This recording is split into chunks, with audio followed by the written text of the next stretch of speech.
Good afternoon and welcome to BizTech's Asian Midday Market Watch, powered by the Smart Investor Singapore.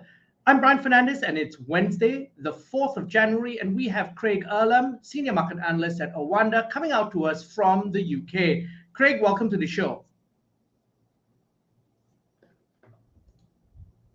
Thanks for having me.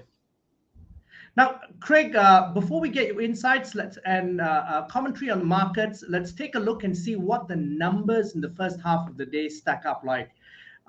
We start with cryptocurrencies. Bitcoin is at 16,862. It's up 1.06%. Ethereum is at 1,250.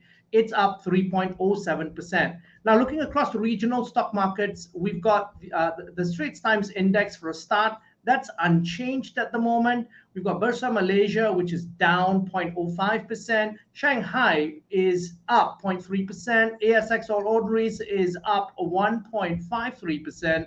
The Nikkei is down 1.27%. The Hang Seng, however, is up 2.53%. And rounding up the markets, roundup is the Kospi, which is up 1.74%. So, Craig, what's your view on market performance in the first half of the day? It's pretty mixed bag.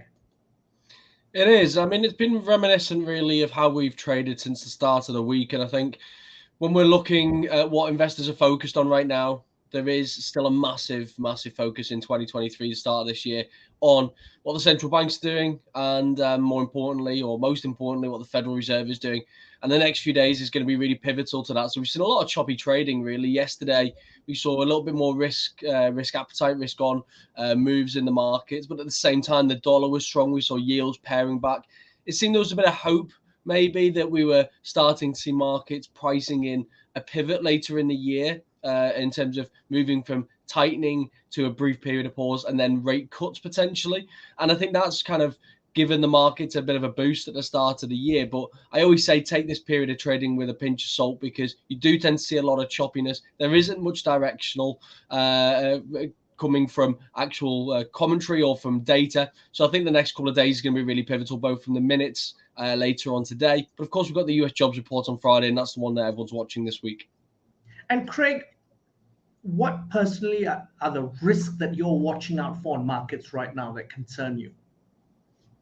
So, like I say, I think the first quarter is going to be really important because it feels like we've been moving through 2022 craving some clarity, and we just really haven't had it. And when it got towards the end of the year, the hope was that we were going to start to see signs in the data that inflation's falling, that we're seeing some slack in the labour market, and central banks can ease off the brake, as it were.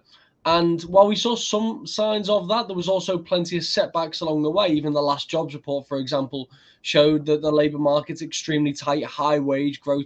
And that's the last thing that the Fed really wanted to see. And that really put a bit of a dampener on the markets in December and meant that we didn't get that Santa rally that people always look forward to. And now we need to see signs that this is happening, signs that the Fed can not only ease off the brake a bit, and other central banks can continue to do the same. But also they give us some hope that we could potentially see those rate cuts later this year and that the economy is not going to be hampered as much as possible. This isn't going to come from one data point. This isn't going to be just the jobs report on Friday. I think we need 2 or 3 months of this data. And now that we're starting to see more favourable base effects and we're starting to see signs of the economy slowing, then I think the first quarter is going to be really pivotal to that. And I think by the end of the first quarter, we should have a much clearer picture of how quickly inflation is actually likely to fall and what the central bank's policy response is going to be, as well as a bit of a better inclination as to what the actual ramifications for the economy are going to be. I think this first quarter is going to be absolutely huge, to be honest. Now, Craig, thank you very much for your insights and thanks for coming on the show. Thanks for having me. Now, we've been speaking to Craig Erlam, Senior Market Analyst at Oanda, on BizTech's Asian Midday Market Watch, powered by the Smart Investor Singapore.